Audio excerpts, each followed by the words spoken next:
এই লেংড়ি বাচ্চা, তুই কোথায় যাচ্ছিস? এটা কি তোর বাপের কোম্পানি যে সুরসুর করে ভিতরে চলে যাচ্ছিস? বুঝলাম না এসব ল্যাংড়াগুলো কোথা থেকে উঠে আসে। হ্যাঁ এই কোম্পানি সম্পর্কে তোর আইডিয়া আছে? হ্যাঁ, এখানে কি করছিস তুই? স্যার, ম্যাডামের সাথে আপনি খারাপ ব্যবহার করতেছেন কেন? এই তুই চুপ থাক, তোর জবান কিন্তু বেশি চলতেছে। দেখ, আমরা ফেরার বস যেন এই লেংড়িকে না দেখি, তাইলে কিন্তু তোর চাকরিটা উধাও হয়ে যাবে। আচ্ছা, আমার মনে হচ্ছে কি জানিস, তোর না চাকরি করার কোনো ইচ্ছে নেই, তাই তো তুই এসব কাজকর্ম করছিস। তোকে এখানে কিসের জন্য রাখা হয়েছে? হ্যাঁ, তুই থাকতে এসব ল্যাংড়া লুলো কিভাবে এই কোম্পানির ভিতরে ঢুকে? একটা কথা না, কান খুলে শুনে রাখ, ডিউটি করতে মন চাইলে ভালো করে করবি, বুঝতে পেরেছিস? তুই এখানে দাঁড়িয়ে থাকা অবস্থায় কোনো ল্যাংড়া লুলা যদি এই কোম্পানির ভিতরে প্রবেশও করে, তোর চাকরি কিন্তু 1-2 আমি খেয়ে ফেলবো, বুঝে রাখিস। চলো ভিতরে চলো। ম্যাডাম, আপনি ওনাদের কথা কোনো মাইন্ড করেন না, ওনারা আসলে বেয়াদব। আর আপনি কার সাথে দেখা করতে আসছেন? আমি উপরে আলিফ স্যার আছে না, ওনার সাথে দেখা করতে আসছি। আচ্ছা ম্যাডাম, আমি নিয়ে যাচ্ছি।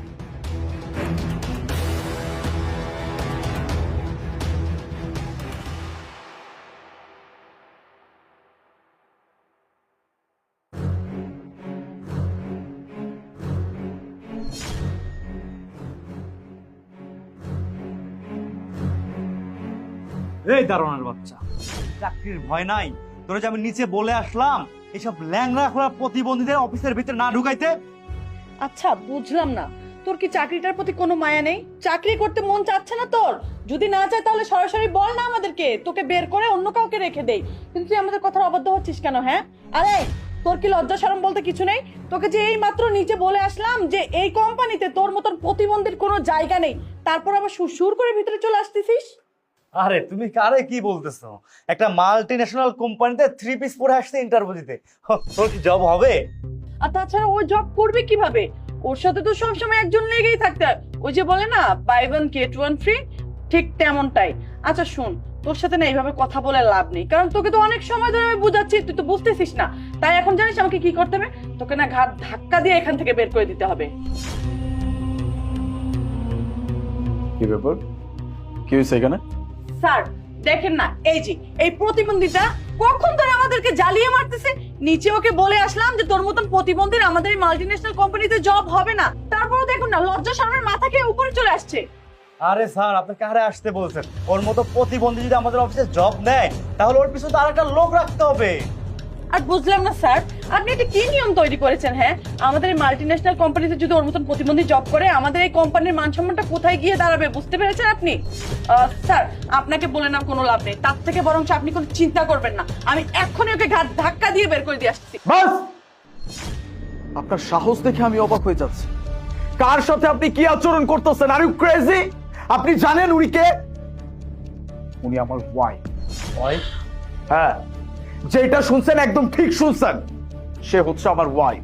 আর তার থেকেও বড় পরিচয় হচ্ছে সে এই মাল্টিন্যাশনাল কোম্পানির একমাত্র মালিক। যার সাথে আপনারা এরকম বাজে ব্যবহার করতেছেন, সে হচ্ছে আপনাদের এই কোম্পানির মালিক, যার আন্ডারে আপনারা এখানে কাজ করতেছেন। আর তার সাথে আপনারা এরকম আচরণ করতেছেন? হ্যাঁ, কেন করতেছেন? ও, প্রতিবন্ধী, পায়ে চলতে পারে না, এই জন্য? হ্যাঁ, পায়ে চলতে পারে না। আজ থেকে 5 বছর আগে একটা রোড অ্যাক্সিডেন্টে ওর এরকম অবস্থা হয়েছে।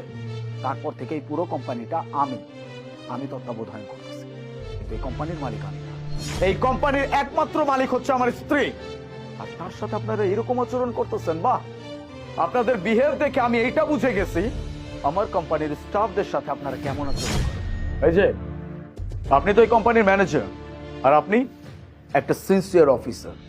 আপনাদের কাছে থেকে যদি এরকম আচরণ আমার দেখতে হয়, তাহলে আমি কাদের উপর বিশ্বাস করব? আমি আমার কোম্পানির অফিসারদের কাছ থেকে এরকম বিহেভ যদি পাই, তাহলে আমার কোম্পানিটা আজ বাদে কাল কোথায় গিয়ে দাঁড়াবে সেটা আমার বোঝা হয়ে গেছে। যাই হোক, আপনাদের ব্যবহার আজকে আমি নিজের চোখে দেখলাম, আর এতটুকু আমি প্রমাণ পেয়ে গেছি আসলে আপনারা কি। আপনাদের মতো এমপ্লয়ি আমার কোম্পানিতে কোনো দরকার নেই। বেরিয়ে যান, বেরিয়ে যান। থাক আলিফ, বাদ দাও, তাদেরকে বের করো না, ক্ষমা করে দাও। তারা তো বুঝতে পারে না, না বুঝে আমার সাথে এই ব্যবহারটা করেছে। তবে আপনাদেরকে কিছু কথা বলি, এই যে আপনারা দুজন শুরু থেকে আমাকে ল্যাংড়া লুলা, আমি প্রতিবন্ধী, হাঁটতে পারি না, হাঁটতে হলে আমাকে নাকি আরেকজন সাথে নিয়ে হাঁটতে হবে। আচ্ছা একটা কথা বলেন তো, হ্যাঁ, ফিজিক্যাল ডিসেবল যারা, কেউ কি ইচ্ছা করে হয় বলুন? কারো হয়তো রোড অ্যাক্সিডেন্ট হয়, কেউ হয়তো জন্মগতভাবে হয়, এটা কিন্তু কেউ নিচে থেকে হয় না।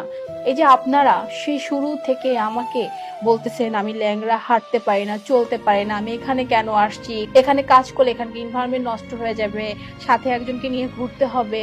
কেন? আমরা কি যারা ফিজিক্যাল ডিসেবল, আমরা কি মানুষ না? হ্যাঁ, আমরা কি চাইলে কিছু করতে পারি না? হ্যাঁ, আপনারা কি এটা জানেন? একটা ফিজিক্যাল ডিসেবল মানুষ চাইলে অনেক কিছু করতে পারে। এমনকি আমাদের দেশে যারা প্রশাসনে কাজ করে, অনেক সৈনিক আছে, অনেক অফিসার আছে যারা ফিজিক্যালি ডিসেবল, তারাও কিন্তু কাজ করছে। আর রইলো বাকি আমার ড্রেস আপ।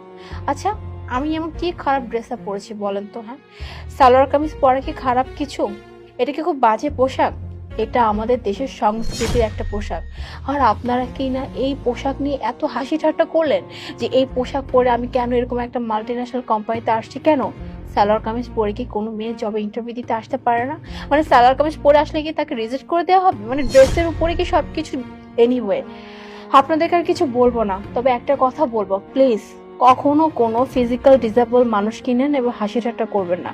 কারণ প্রতিবন্ধী যারা, তারাও কিন্তু মানুষ। এই আপনারা যেমন মানুষ, আপনারা যেমন চাইলে সবকিছু করতে পারেন, একজন প্রতিবন্ধী বা ফিজিক্যালি ডিসেবল মানুষও কিন্তু চাইলে সবকিছু করতে পারে। হ্যাঁ, শুধু তফাৎটা হচ্ছে আপনারা যেমন খুব সুস্থভাবে হাঁটাচলা করতে পারেন, এই যে আমরা যারা ফিজিক্যালি ডিসেবল, আমরা আপনাদের মধ্যে সুস্থভাবে হাঁটতে পারি না। কোথায় আরো আপনারা আমাদেরকে সাপোর্ট করবেন, আমাদেরকে সহযোগিতা করবেন, তা না করে আপনারা যদি আমাদেরকে এইভাবে ডিমোটিভেট করেন, তাহলে আমরা কোথায় যাব বলেন?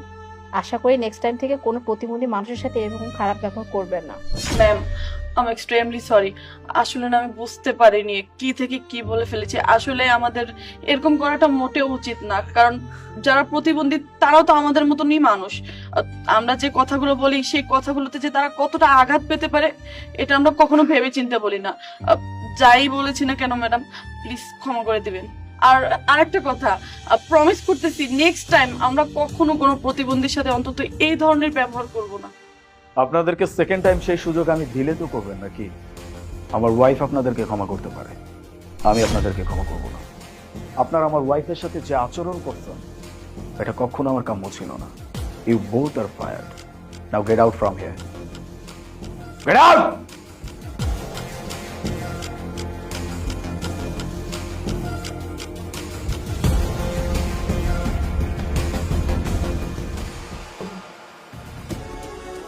I am sorry.